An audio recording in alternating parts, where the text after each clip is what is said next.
Welcome to Module 6 of the Legacy Holistic Health Coaching Program. Now, in this particular module, we are going to be going over some of the most amazing content that you're going to be needing as a health coach. Now that you've gone through some of the other modules of the foundational things that you need to know as a health coach, now it's time to start getting into the things that you're definitely going to be using on a consistent basis with your clients. Now, all of the information that we're going to be sharing with you, not just today on this module, but going forward, is going to be something that you may tweak a little bit in your coaching practice. But remember, the goal is to give you the information that you need to be a great coach. And from that point, allow you to be able to tailor the information that you get to your type of coaching practice. So we're going to start this module out with a question. What color are polar bears? You're probably wondering, well, I thought they were white. Maybe they are blue, because blue is a tricky color. Could they be clear? Or is this altogether a trick question? Now, it doesn't matter if you get this question right or wrong. The goal is to understand where this question is leading to. Now, for the purposes of the question, polar bears are clear or considered to be translucent. The color of their fur, or each of the hairs of their fur, is actually translucent. It scatters light, which makes it look white or appear white when it is around snow and different things. Now, just like the polar bear, certain things in coaching may or may not be what they seem, especially in health coaching. And so the things that we're going to be sharing with you today are going to help you make sure that you pay attention to what is real, what is not real, and understand what your scope of practice is as a coach. We're going to define what a health coach is for you and what it is not. We're going to go through some basic things about listening and listening with intention. And then we're going to step into high mileage questions and even begin to touch a little bit on body language. So this is the core information that you need to run a coaching session. Now, in your handouts, you have a scope of practice. It's attached here on the right side of the screen for you to be able to access. Now, once again, if you're accessing this from a mobile device, it's at the very bottom of the screen and it's there for you to begin to access. Now, remember, as you're moving through this module, to begin to take notes slightly different. Take notes in such a way that you can quick reference them when you need to. The next 6 or 7 modules are going to be leading into a specific amount of information that you want to be able to catalog, capture, and catch each time you go back in to look at the information. The word for this particular module is bridge. The goal is to understand that great coaches aren't perfect. They build bridges instead of walls. Great coaches are people that go in and understand that they bridge the gap between the healthcare providers and the clients who need an intended result. Now, it's no secret that our current healthcare system spends almost no time discussing daily diet and lifestyle. The world needs well-trained professionals to teach people how to adopt a healthier lifestyle. Now, at Legacy Holistic Health Institute, we are here to educate our students to do exactly that. Remember that a health coach offers guidance and inspiration to clients to help them shift their behaviors. And so once we start getting into what a holistic health coach does, we're going to go ahead and cover these particular things. Health coaches are there to guide, mentor, and empower. They are there to help their clients learn about new healthy foods and the concept of specific types of foods that change the way that they think, feel, and act.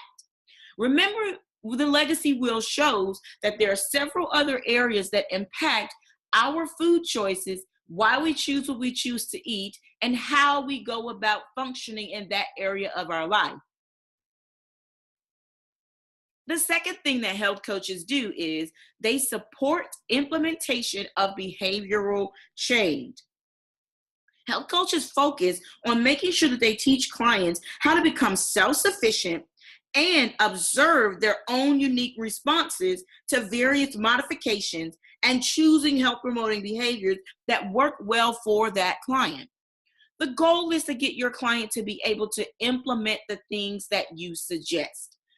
You'll understand after this module or throughout this module that getting your clients to find what feels good to them is an art.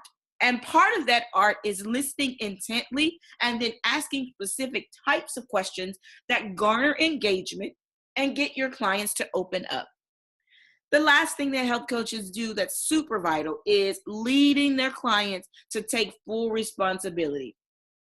It can be easy as a coach to be proud of your client and even take some responsibility in seeing that they got the intended result. But we have to be consistent with being detached from the client's outcome and understanding that success or failure is in the hands of the client. We want to make sure that we're leading them in the right direction that leads to massive success. But the goal is not to be tied to their outcome so that we ourselves aren't disappointed and lose confidence in our ability to help people. Some common areas that coaches focus on are weight management, transitioning diets, meaning going from vegan, vegetarian, standard American, or detox diet. There's also a plethora of different types of dietary needs out there, and there's also a plethora of different types of diets that people go on, from paleo to keto to breatharian. There's so many different types of diets out there, and we want to make sure that we are covering those different types of diets so that you're aware of them. But you as a health coach can decide on which areas you want to focus on and how you want to do it. Chronic disease symptoms are also another great area for coaches to focus in. Things like autoimmune diseases, things like chronic hepatitis, things like asthma and chronic bronchitis. Different disease states like diabetes and hypertension are also areas, including and especially areas of the gut like Crohn's disease and irritable bowel syndrome, are great places for coaches to place their focus and begin to have an area of focus that their practice specializes in. Sleep deprivation or not enough energy, which is also sometimes related to sleep. Cravings, whether it's for salts, sugars, or fats. Stress management, relaxation, and even resiliency are a huge part of the market now. The stress management area of the corporate arena is a multi-billion-dollar industry. Companies spend billions on relaxation, stress management, and resiliency training for their employees. They understand that for every $1 they spend on helping their employees stay well, they earn $3 to $4 more dollars over the course of 3 years, and sometimes even sooner. So corporate clients are a huge market for health coaches right now. In addition to doctors' offices, with the inception of insurance companies giving out stipends and giving out payments to doctors' offices for the services of a health coach, we are now starting to see many health coaches go in and be that bridge between the patients and their primary care physicians or nurse practitioners. Digestion is another huge market for health coaches. Detoxing, cleansing, and fasting. These are 3 different arenas, and all of them can be specific to health coaching and an area of focus. Emotional eating and spiritual wellness. All of these are major areas of focus that health coaches can be seen focusing in, and a well-rounded health coach is able to adapt and add these different things to customize programs, products, and services for the people who are looking for them. So now that you have an idea about what health coaches actually do, let's talk a little bit about what they don't do. The first thing is probably the most important and most pivotal thing that you'll ever understand is that health coaches never take the place of a medical practitioner. I know you're going to have a ton of knowledge throughout this course and throughout the course of the year And you're going to find that even in some instances, you may know more than the doctor. It's true. I have not only spent quite a bit of time, more than 18 years at this point, with doctors and people across different healthcare arenas, but I've also gone to med school with individuals who were on the track to becoming doctors. I was in a fast track program that allowed me to be in the medical space a lot sooner. But I went to school with medical practitioners who chose the longer route.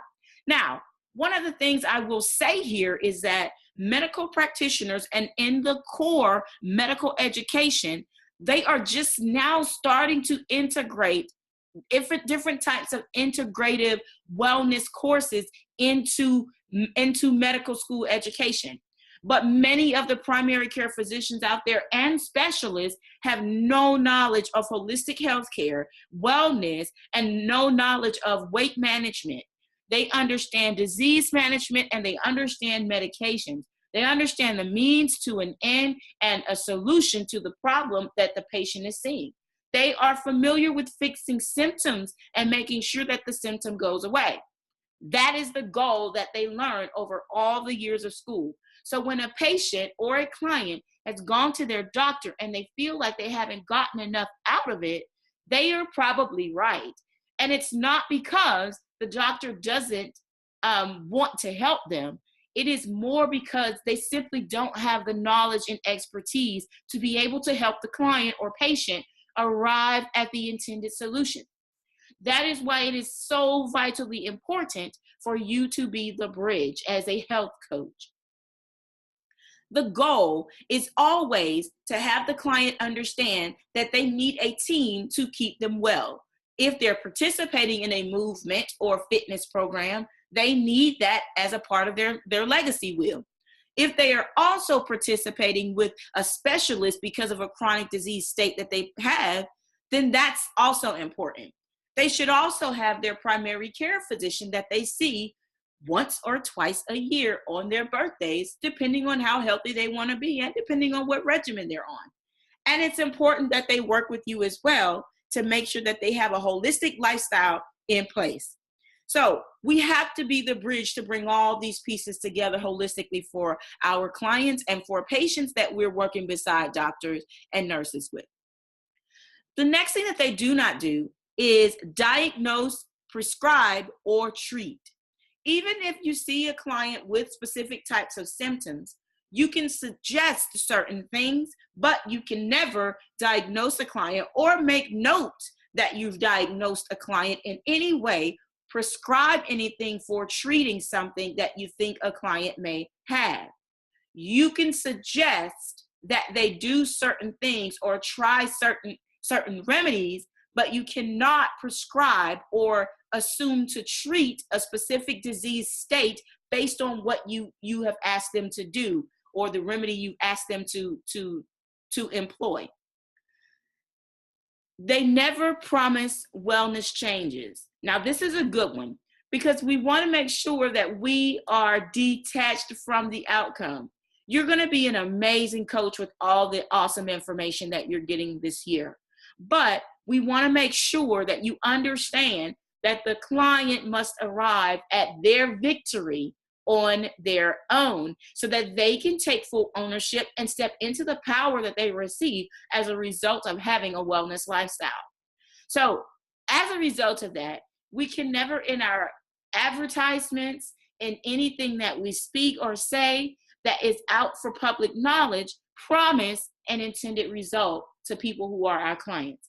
So even if we know that our cleanse is going to help a client release 30 pounds in 30 days or less, we cannot promise that it will do that. We have to be clear and ethical about what we're saying that we can do. Some common challenges with things that we don't do are other health professionals and their opinions of what we do and how we do it. The goal here is to always be the bridge. Anytime you feel like there's some resistance from a colleague that you're on a health and wellness contract with, or if you feel like there is resistance from other healthcare providers wanting you to prove who you are, what you do, and why you're doing it, we should always picture the bridge in our minds and understand that if they're not in need of our services or directly employing or contracting us or contracting or collaborating with us on a specific job or something like that, we actually don't have to explain who we are and what we do to that person. Less is more in this particular instance, and be sure to make sure that all of your credentials and everything are straight for the people who do want to collaborate and connect with you and actually have a specific reason for wanting to know how you got certified and what type of certification you actually hold. But anyone else that is pushing back and giving you resistance, you don't owe them anything. You don't have to explain yourself to anyone. Save your energy for the people who you will collaborate with to change lives. Extra duties as assigned. Now, if you connect, collaborate, coach, or contract with another different type of company that has or offers health and wellness, be sure that you're not getting other duties as assigned. An example of this is if you're contracted through a medical office to coach patients or clients, make certain that you are not writing out drug scripts. Make certain that you are not writing out doctor's orders or typing orders into a computer or anything that is outside of your job description or your certification description. This can be something that will actually lead to legal action and ramifications. So be sure to stay within your particular scope of practice that we're going to cover today and make sure that you stay safe. Challenges from colleagues or some things that may come up, but you want to make certain that you are not necessarily giving pushback unless it is absolutely necessary. Solicited opinions. Be careful when you solicit opinions about your programs, your products, or your services.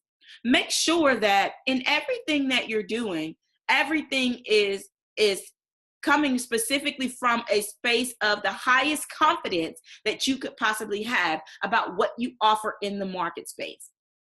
Before you solicit opinions, be confident about what it is you offer. When the opinion is solicited, be open to the information that you're going to receive.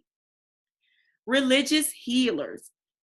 Now, make sure that you're understanding the difference between yourself being a certified health coach and people looking at you as a religious healer, or you adding the religion or spirituality to your practice. Now, as we cover different things in this particular program, you are going to want to know a little bit more on the spiritual side and even on the religious side, depending on your religious affiliation.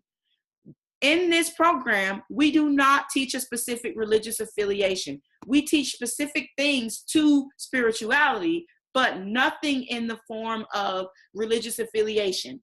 We also teach the spiritual side of making sure that the body systems match with the energetic center points and in such that is like Chinese medicine, that you understand that part of your learning here. And so the goal is not to take the information that we give you and suggest that your clients become a different type of religion or understand a different part of their spiritual journey. The goal is to allow the client to be on their own journey, arrive at their own epiphanies, and take the next step on their own. Our goal is to be the guides that they need to make sure that they implement and that the behavioral changes that they make stay in place. Overzealous coaching. This one pretty much explains itself.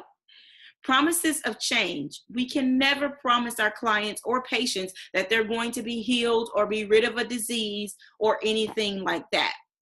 Using past experiences. Be very careful with building your products around your past experiences. It's easy to see how we made it through a certain type of situation and want to pour out and naturally help other people get past that specific situation, whether it's a chronic disease, whether it's a weight loss journey, whether it's a diet transition to veganism or vegetarianism.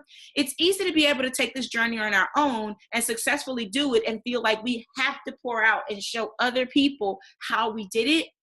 But the goal is always to make sure that we're not clinging on to that past experience and looking for clients who are having the same issues and base our programs, products, and services on those experiences.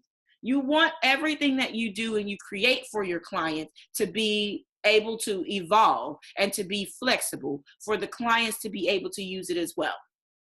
And understand that everyone's past experience and journey is completely different. Google, Facebook, and YouTube. Be careful when it comes to not only putting yourself on these different types of platforms, but putting your information out there in such a way that people feel like they're being promised something, right? The goal is to make sure that we are represented consistently across the board, that your brand, who you are, and the business that you're building, the practice that you're creating is built in such a way that it does no harm and it leaves people better than we found them.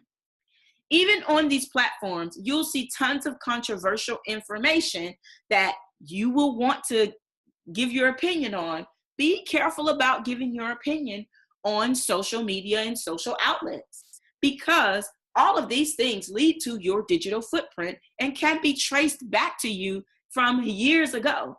I'm sure all of us have seen that Facebook post that comes up and says, hey, remember this 2, 3, sometimes even 4 years ago.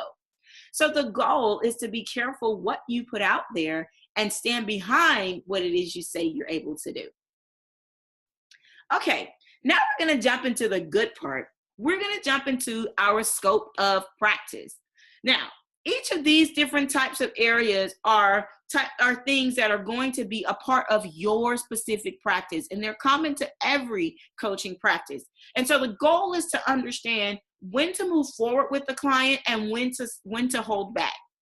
So when the conditions for people are such that they are generally healthy, they have mild health concerns like headache, fatigue, and sugar cravings, the goal is to move forward and put them in a program. If they're a good fit, move forward, put them in a program, and get them moving into the direction that they are wanting to go.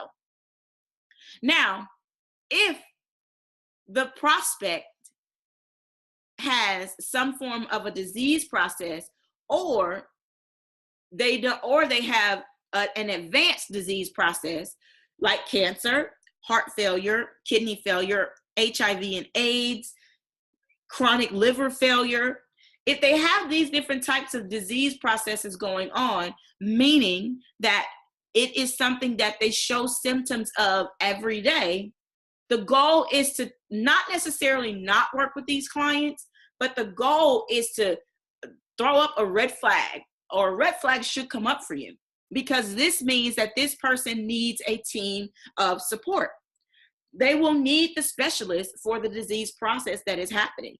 They need you for holistic health and wellness and behavioral change. And they may need some other different types of specialists around them. So the goal is not to not work with these clients, but the goal is to be highly aware of the different things that could happen while we're working with these clients. When it comes to age, go ahead and work with adults and make sure you get legal authorization for all minors, all children. Don't work with minors without having a written authorization from their guardian. Yes, even if they say that they fired their parents, you still must get some form of authorization to work with that child. When it comes to diet, do suggest transition diets, detox diets, and ways to crowd out addictive foods, meaning coffee, sugar, tobacco, junk food, alcohol, and even dairy. And in some cases, if the person is on a vegan or vegetarian diet, some people fill up their vegan and vegetarian diets with vegan and vegetarian junk food. And so the goal even then is to help them crowd the junk food out for fresh options that will fuel their bodies and build beautiful new cells. Don't suggest eliminating major food groups like meat or dairy or other different things altogether without evidence, or recommend extreme detox programs without making sure that they're supervised by their primary care physician or a doctor. The goal here is to understand that even if we know that veganism is an amazing option, plant-based options are awesome at restoring energy, restoring cells, putting the body in an alkaline state, decreasing the chances and risk of contracting disease. The goal is, even if we know this to be true, to understand that everybody's body works differently. And some people simply don't do well when they're taken off of meat and dairy and things that they've been on since they were a child.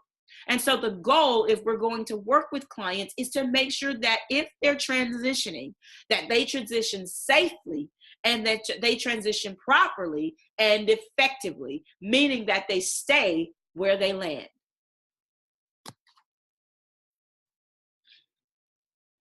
When it comes to career, absolutely recommend that clients explore new hobbies and interests. The goal here is to make sure that the intellectual part of their legacy wheel, in addition to their financial and career pieces, properly mesh together so that they're doing what they love and getting paid for it in the space of their career. Don't recommend that clients quit their job and put them in a space of more stress and more strain, even if the stress is coming from the job. The goal is to do no extra harm to the patient, the client, and always leave them better than you found them.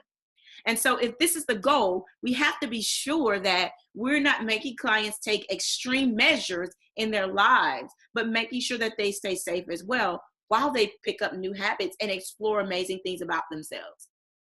When it comes to supplements, you have to make sure that you suggest or recommend superfoods and powders, multivitamins that actually dissolve, mineral supplements as well. These are absolutely vital if food groups are being cut out and if clients are going on a transition diet. For instance, if a client wants to transition to raw veganism and they currently are not eating a plant-based diet, that's going to take over a year in many cases. Even if they are very extreme, that still is going to take quite a bit of time for them to transition properly.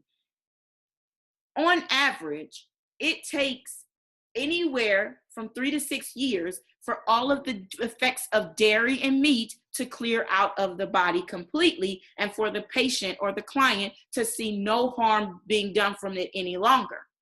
So it takes time when we're changing what we're putting into our body to actually take effect. And along the way, as we cut different things out, we really have to step up our supplementation. We really have to make sure that the vitamins and things that we're taking actually are giving us what we need. If a vitamin isn't dissolving, that means the patient or the client is not getting what they need.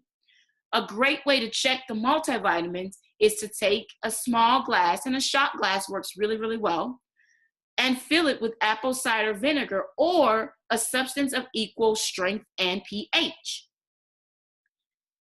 Drop the multivitamin or the vitamin in question into the apple cider vinegar or your solution of choice, and then set a timer for 25 minutes.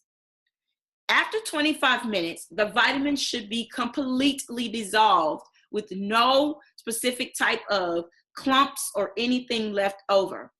If after 25 minutes, it is still there, then that means that that particular multivitamin simply doesn't work. So the goal is to find a vitamin that actually works for yourself and your clients and works well.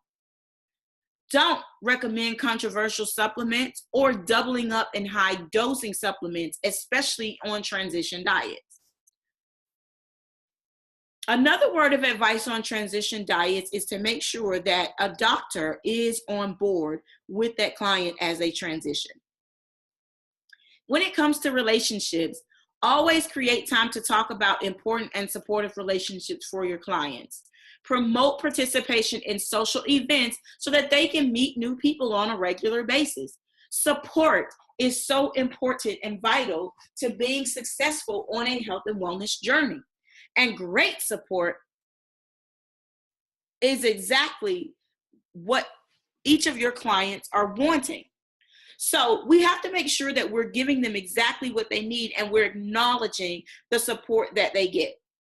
Don't recommend controversial supplements.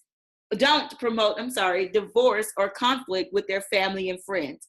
Even if you know that the client is having issues with their spouse, with their family, with their friends about getting support on their health and wellness journey, we always want to leave them better than we found them, and we want to help them cultivate the same attitude so that they stay healthy and well. We never want to put them in a space of contention, more stress, heartache, while they're going through a health coaching program. And the goal is for them to arrive at the solution of whether to demote or promote someone in their life when it comes to relationships. In the space of medical, we want to recommend that the patient or the client ask their doctor about alternatives to medication and wean doses. We also want to make sure that they get a second doctor's opinion if they're ever unsure about what they heard from one doctor. So the goal is to allow the client, again, to lead here.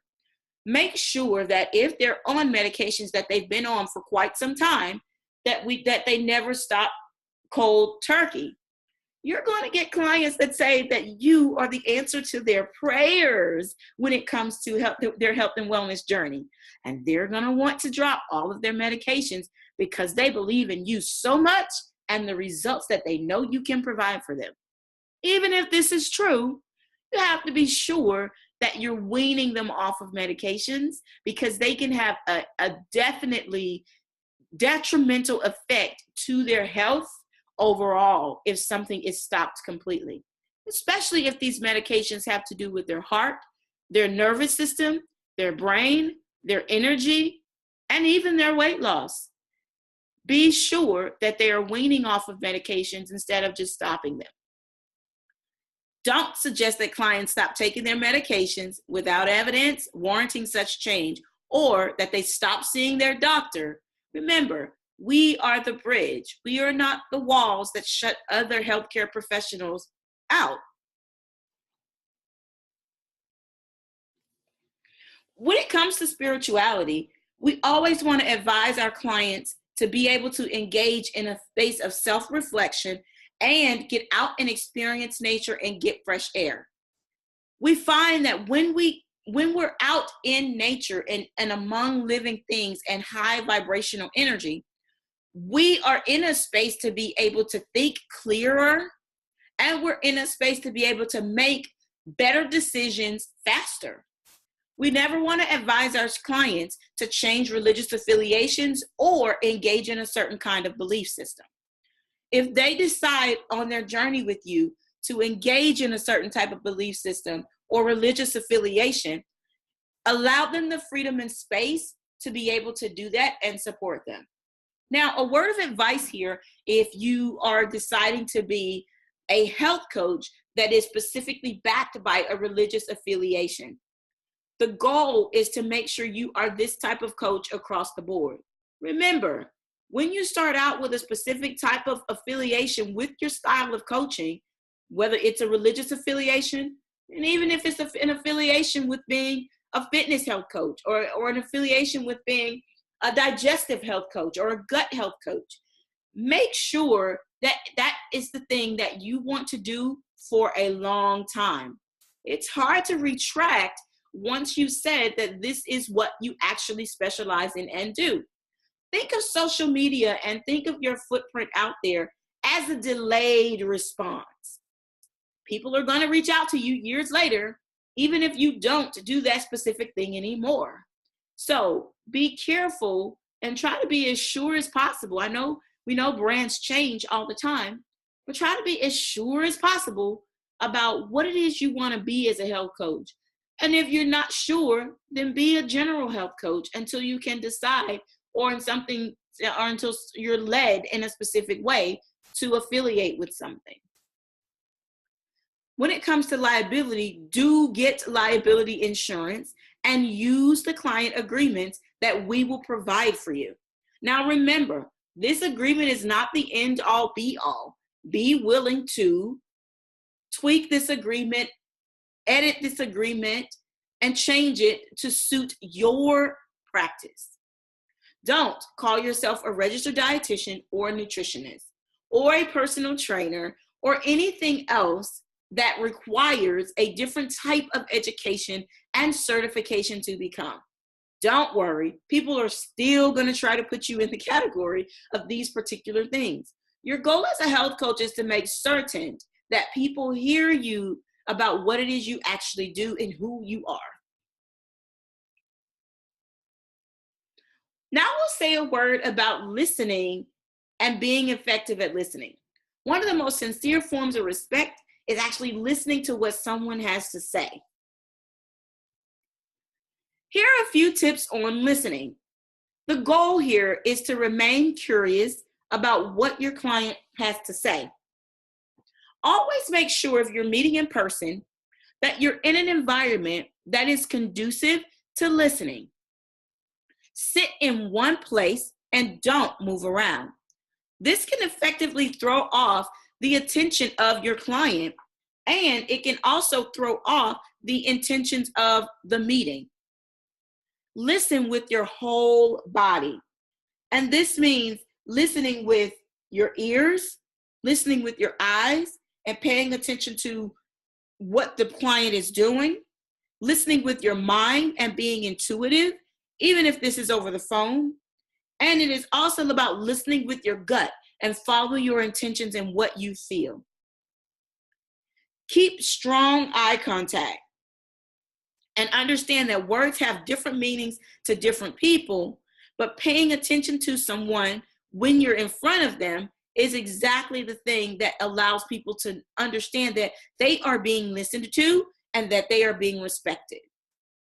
Summarize and repeat back what you heard the client say. This is also important when it comes to doing a prospect call as well. When we get into sales calls, you'll be able to see how you can repeat back and allow the prospect to expose their own gaps and say yes to your programs. Get comfortable with the silence. The goal is never to have an interruption when there's an awkward silence between you and your client or you and your prospect. Allow them to sit in that space and be in the quiet. Remember, sometimes this is the space where they get all of their epiphanies. Learning the art of listening is not complicated work, but it does require an open mind, dedication, and a little bit of practice. As you begin to work with clients and prospects, don't worry, we will support you in becoming an expert observer, noticing people's body language, giving great eye contact, and allowing the silence when it is appropriate to. We'll also arm you with key coaching tools, including how to ask really great questions, which we're going to cover some here in a moment, and how to do things that will keep the conversation moving forward and keep the client open and relaxed while they're in your presence. With all the skills that you're going to gain to help others become healthier and happier, imagine the impact that this particular work you're learning is going to have on your friends, your family, your community, and the world itself. Welcoming the quiet is the best way to leave a client better than you found them. Let's talk about what active listening actually is. Now, active listening comes from listening with the ears to hear the entire message that someone is saying. And it can be employed whether you are over the phone or whether you're over the phone or whether you are in person. Listening with your whole body is key to everything. Listen with the eyes to read the body language. Now, sometimes you can do this even over the phone because clients or prospects who want your information or want your help are also people who feel a certain type of way. A trick to being able to read clients is to be able to stand in the mirror while you're doing your prospect calls. While you're standing in the mirror and doing your prospect calls, the goal here is to understand that you smiling in the mirror will give off the same effect and energy to your prospect or the client over the phone. Now, while you're giving off this type of energy of happiness and health, the client on the other end may or may not be doing the same. And so you will more than likely be able to feel it a lot more when you put your energy in a space that allows it to stay high and allows it to project happiness and laughter. Listen with your mind to visualize the person speaking and how they're feeling, and read the tone of their voice. Building trust and establishing rapport is one of the best techniques when it comes to active listening. Paraphrasing to show that you understood what the prospect is saying or what they need. Giving brief verbal affirmations like, yes, okay, I understand, or I see, are ways to allow your client or prospect to know that you are listening. Demonstrating concern. Many people understand how easy it is for people to not be or show genuine concern. Our goals as health coaches is for people to understand that we are here to not only help them to change their behaviors, but that we're here to actually listen to them. And we're here to understand who they are. And we're here to actually show them that we are concerned about who they are and where they're trying to go.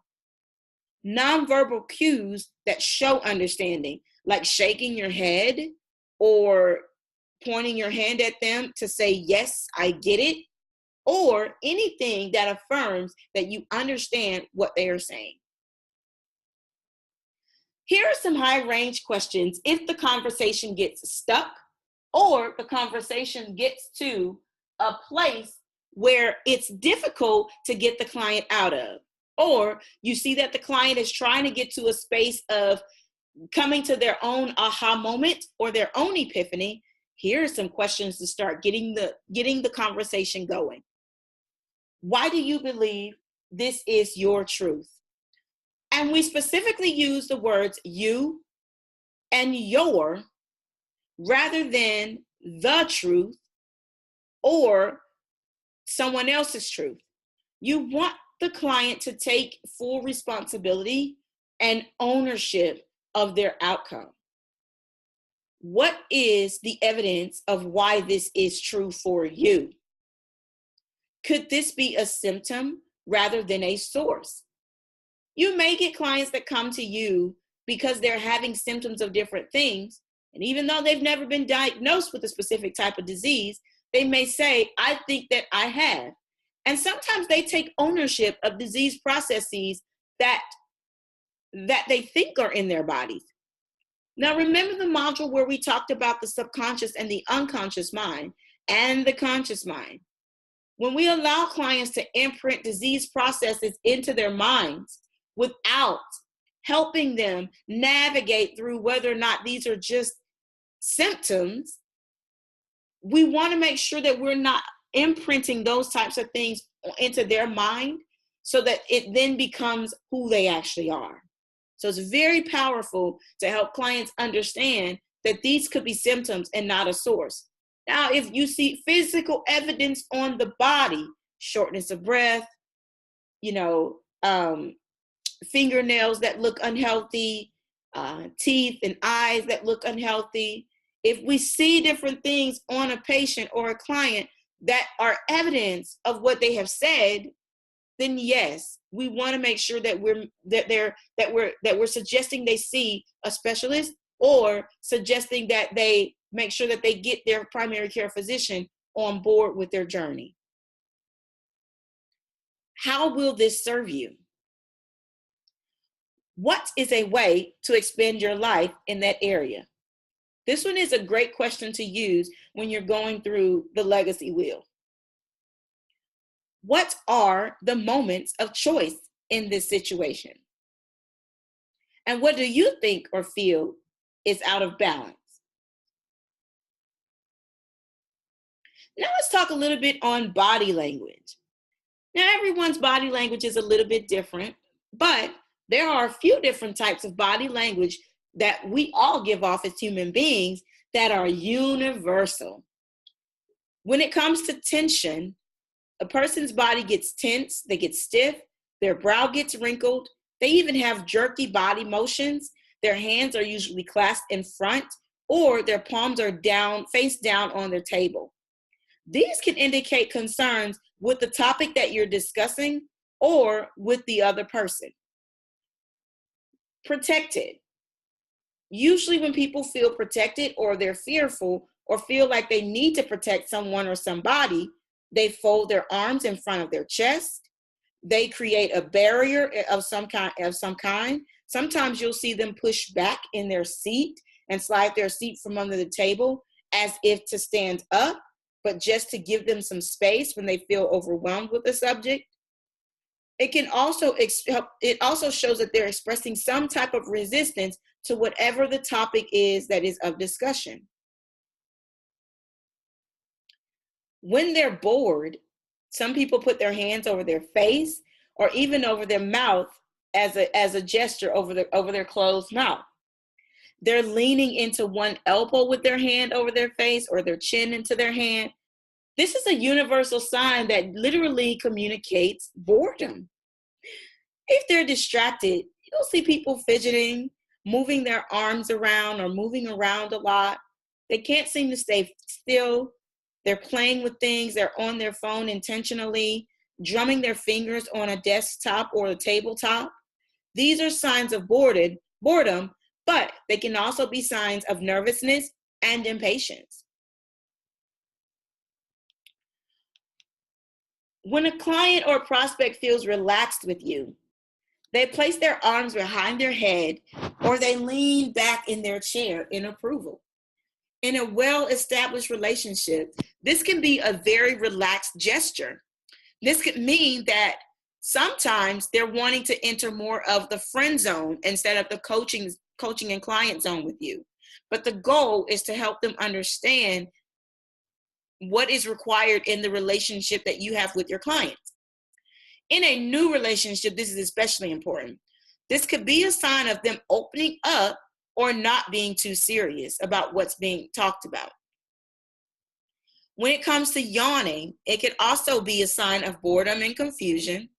The other person is talking too much, or the details are way over the head of the person who's actually listening. When it comes to being impatient, you'll see clients trying to interrupt you. Sometimes they'll open their mouth constantly trying to speak, even if they don't interrupt you. This is a sure sign of impatience. Even if they don't open their mouth, they'll keep raising their hand, even if you acknowledge that you saw their hand. Leaning away from you is different from leaning away in relaxation. It can be to avoid moving closer to you, even when something is handed to the person, and this is a strongly negative body language sign. For your homework assignment, be sure to answer the questions that accompany the notes in this particular module, but also be sure to identify your blind spots when it comes to active listening and asking high-range questions.